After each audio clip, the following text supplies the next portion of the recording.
안녕하세요. 금빌 가족 여러분. 오늘 목요일 아침.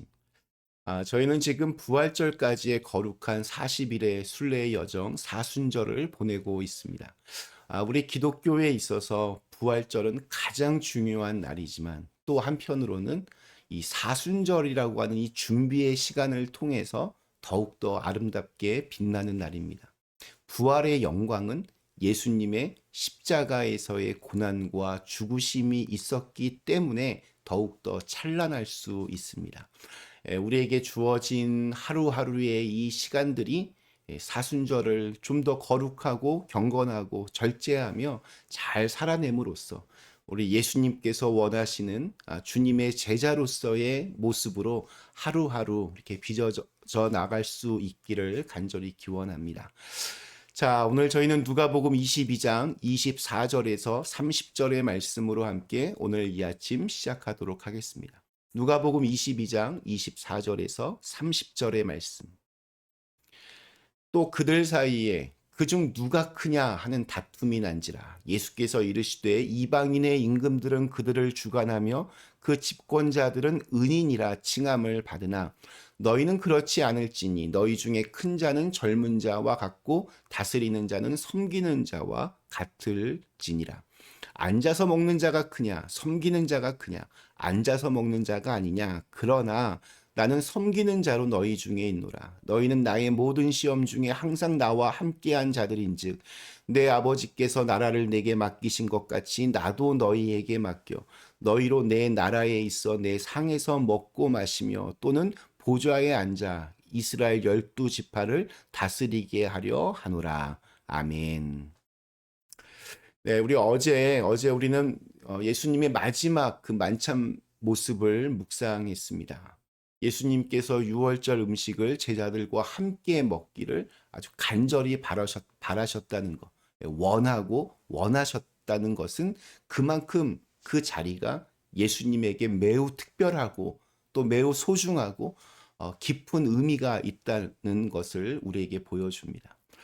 아, 저는 그때 예수님의 모습을 한번 상상해 봅니다. 예수님의 어떤 표정, 이런 말씀들을 하실 때의 그 말씀의 톤, 얼마나 참 진지하게 진심을 담아 이 제자들에게 이 마지막 만찬의 의미를 말씀해 주셨을까? 성만찬은 예수 그리스도의 살과 피를 함께 나누며 그분의 고난과 헌신에 우리도 동참하는 것임을 우리 모두 그 의미를 잘 알고 있습니다.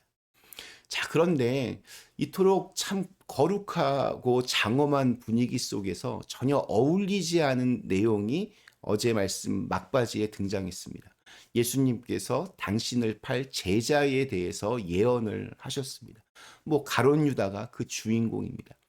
여기서부터 분위기가 좀 이상하게 흘러갑니다.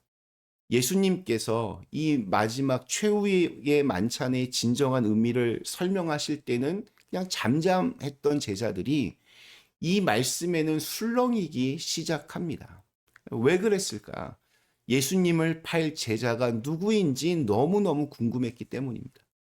예수님께서 십자가를 지시고 인류를 위해 구원의 고난을 당하시는 것, 그리고 그런 마음과 생각으로 정말 말 그대로 그리스도인이 되어야 한다는 말씀에는 아무런 반응도 없던 제자들이 예수님을 배신할 제자는 누구일까? 거기에 다들 관심을 기울이고 있는 모습은 정작 이렇게 중요한 본질에는 관심이 없이 이렇게 곁가지에만 집중하는 우리의 모습을 보는 것 같습니다. 어떤 누군가의 어떤 진심을 좀 알기보다는 그냥 가십의 이야기에 더 재밌어야 하며 관심을 기울이는 것. 아예 참 우리들의 모습을 보는 것만 같습니다. 그래서일까? 오늘 말씀에는 제자들 사이에서 누가 더 높은 자리를 차지할까를 놓고 다투기 시작하는 그러한 장면이 나옵니다. 이렇게 정말 중요한 줄기를 놓치면 엉뚱한 방향으로 이야기가 흘러가게 됩니다. 이렇게 핵심을 비껴가면 아주 사소한 것에 얽매여 다투게 됩니다. 이렇게 과정이 잘못되면 결과도 왜곡될 수밖에 없습니다. 이런 제자들에 대한 예수님의 어떤 질책이 오늘 말씀의 핵심입니다. 예수님의 말씀의 요지는 분명합니다. 이렇게 뭔가 군림하는 자가 아니라 섬기는 자가 진정으로 큰 사람이라는 그러한 말씀입니다. 예수님은 이와 비슷한 말씀을 이미 여러 차례 반복하여 말씀하셨습니다.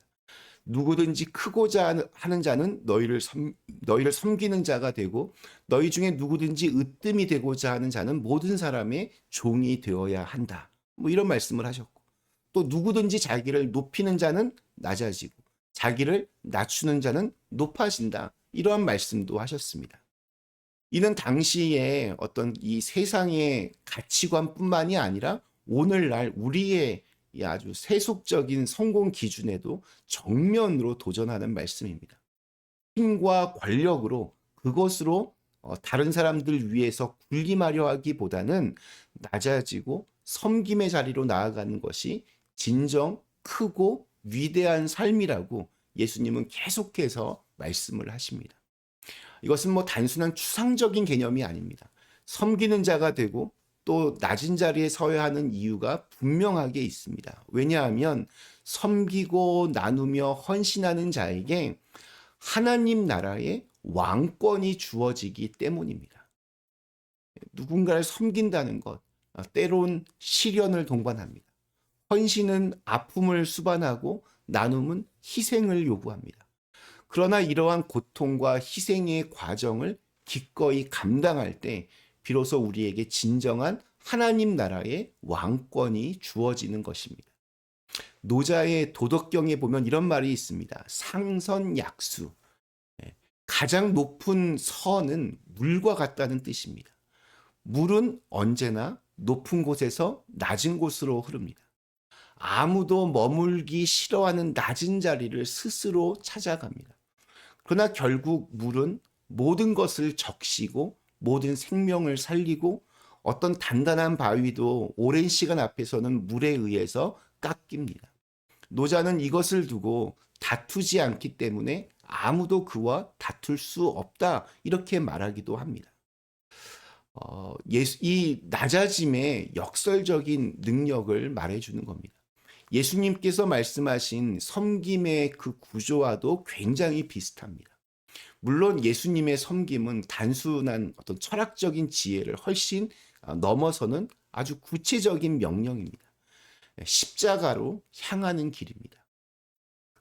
그러나 낮은 곳으로 흐르는 물의 이미지는 섬기는 자가 왜 결국 가장 큰 자인지를 우리에게 조용히 보여줍니다. 예수님은 이어서 말씀하십니다. 나는 섬기는 자로 너희 중에 있다. 이 한 문장. 예수님은 섬김을 가르치신 것이 아니라 섬김이 되셨습니다. 가르침과 삶이 일치하는 사람, 말과 행동이 일치하는 사람, 참으로 정말 존경할 만합니다.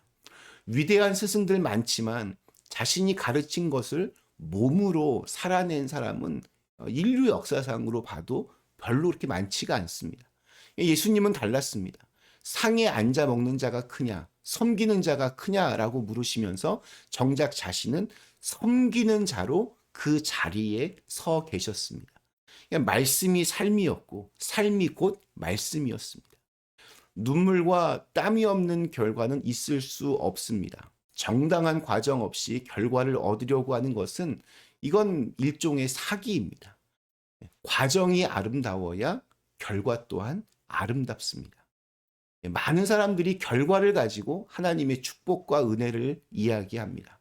그러나 진정한 하나님의 축복과 은혜는 우리의 이 과정 속에 하나님의 말씀과 그분의 가치관이 충분할 때 그때 가능합니다. 그러니까 살아가는 그 과정 속에 은혜가 있으면 결과가 달라도 감사할 수 있습니다. 과정 속에서 주님에 대한 믿음이 있으면 원하던 결과가 이루어지지 않아도 그럼에도 불구하고 기뻐할 수 있습니다. 왜냐하면 하나님과 동행하는 그 과정 속에서 우리는 그 결과가 어떠해도 주님께서 빛나시는 것에 집중할 수 있기 때문입니다. 기꺼이 고난을 자처해야 합니다. 기꺼이 눈물과 땀을 투자해야 합니다. 기꺼이 가장 낮은 자리에 임해야 합니다. 반드시 하나님께서 그런 사람을 들어 세우실 것입니다. 예수님께서는 가장 낮은 자의 모습으로 이 땅에 오셔서 우리를 섬기셨습니다. 그분의 섬김에 동의하고 그 헌신에 내가 기꺼이 동참하겠다 다짐하는 자들이 바로 우리 그리스도인들입니다. 그 시련의 과정을 함께 걷겠다고 고백하는 이들에게 오늘 주님께서는 축복을 약속하셨습니다. 주님의 축복이 임하는 자가 진정으로 큰 자입니다. 오늘 우리에게 주신 하루 섬김과 나눔의 자리에서 기꺼이 땀 흘리며 그 과정 속에서 참된 기쁨과 축복을 경험하는 그런 귀한 날이 되시기를 간절히 기원합니다. 잠시 함께 기도하겠습니다. 좋으신 하나님, 저희로 하여금 높은 자리, 높은 곳에 군림하려고 하는 이러한 마음들 제하여 주시고 예수님께서 그러셨듯 우리 역시 섬김의 자리에 갈 수 있도록 인도하여 주시옵소서. 예수님의 이름으로 간절히 기도드리옵나이다. 아멘.